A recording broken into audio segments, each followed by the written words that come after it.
Megan Oliva here after UFC 140. We're still in the arena. It's after 1 a.m. There are tons of fans still waiting outside for Dana White, and it is below freezing out there. These guys are hardcore in Canada. Crazy, man. They're crazy. These hockey fans. You have to be appreciative of that, though, because they have been here for hours outside. At least they're not burning the place down. Yeah, exactly. Talk to me about the main event. That was a crazy fight between Jon Jones and Machida. Did you expect Machida to do that well in the first round? I didn't know what to expect. I knew it was going to be a good fight. I knew it was going to be interesting as far as the styles go between these two guys. And yeah, it was what I expected or didn't know what to expect. Has Jon Jones proved himself that he can take a punch, because obviously he hasn't really gotten hit that many times, but he showed in this fight that he's got a little bit of a chin.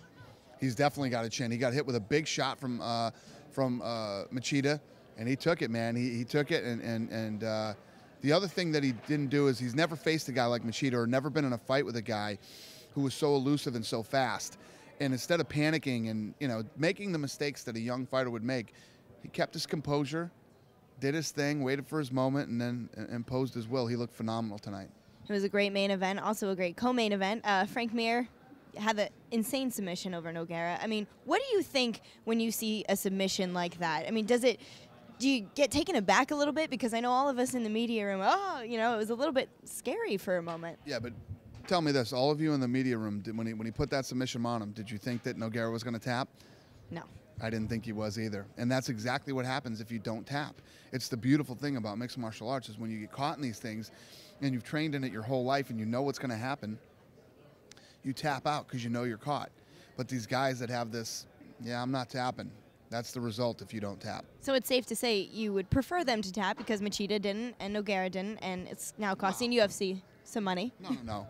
There's a big, huge monster difference between the choke that Machida was caught in. Guys don't tap the chokes all the time. It's one thing to go to sleep for a few seconds, and it's another thing to have your shoulder ripped off your body. I mean, that's completely different. When you're caught in one of these submissions where bones can break and things can snap, you tap. Do you have any update on how he's doing? Because we heard elbow, shoulder, collarbone. Do you know anything? What I've heard right now is it's both shoulder and elbow, and he's going to fly with me tomorrow to Las Vegas, then to Los Angeles and get surgery. Okay, and somebody else who's actually in the hospital is Tito Ortiz. Lost tonight. Still asking for that fight with Forrest Griffin to be his last fight in the UFC ever. Do you think you're going to grant him that wish? I don't know. We'll see what happens. All right. Let's keep going down the card here. Mark Hominick, what did you think of the performance by Korean Zombie? I mean, 7 seconds, there's not much to analyze there, but were you happy with his performance? And, Hominick kind of has had 4 months of struggles between losing his coach and then taking a fight immediately and going into camp. Were you at least proud of how he held himself in there? Yeah, I mean, these guys go through all kinds of adversity. The fact that, everybody was asking me tonight, do you think it was because of this? He got caught. Anybody can get caught. He came in there real aggressive, went through a wild punch, and got clipped. It can happen to anybody on any given night. Okay, and then the Brian Ebersol fight. Seemed like a lot of people were disagreeing with the judges. What was your perspective on that? Yeah, I actually had him winning, and Lorenzo texted me and said he got robbed. So, me and Lorenzo both scored it differently. Okay, well, that's very interesting, actually.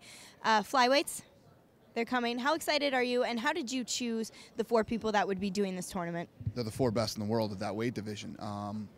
So we'll do this tournament to determine who the 2 best are, and then they'll fight for the title. This starts in March in Australia, March 3rd on a FX card, I believe. Any word of when that finale would be or when the title fight would be after March? Depends on what happens, that night in those fights. Okay, finally, because it's getting late, there was a lot of controversy about all these, comments this past week between Forrest and Rashad and Miguel Torres. What's your reaction now that you've had a few days to think about the whole situation, not just what Miguel said, but what everyone said? What is going through your mind now when you look at the situation as a whole? Nothing. It's exactly the same. I've been getting kicked in the head for the last 2 days on Twitter. And again, I appreciate it and respect the fact that the fans stick up for the fighters and everything else. But I've made my decision, and I'm standing by it. And, it is what it is. The thing is, too, is that wasn't the first one from Miguel Torres. We're in the fight business. There's no reason to be talking about rape on Twitter or anything else like that. It's something that you think is funny And whatever your sense of humor is, you know, tell those jokes with your 5 or 6 friends in private. Don't tweet it to the world. And everybody's saying, you know, it's from a TV show. It's from a TV show. This isn't a TV show. This is a sport and a sports league, and it has no place here.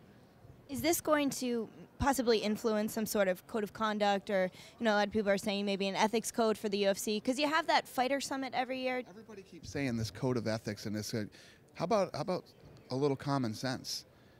I mean, seriously, if I have to tell you not to make rape jokes on friggin' Twitter, do I seriously? I mean, do I have to write that down and make a book of all the things you can't say?